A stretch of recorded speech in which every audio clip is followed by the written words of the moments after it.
Nagsimula sa simple na pasulyap-sulyap, nagpapapansin sa'yo. Umabot sa palitan ng mga mensahe, kilig na kilig ako. Kumusta, kain na, hello, magandang umaga. Ingat ka, pahinga, huwag kang masyadong magpupuyat pa.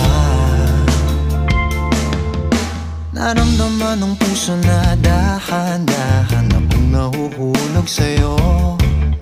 Sa kada araw natin na pag-uusap, meron ng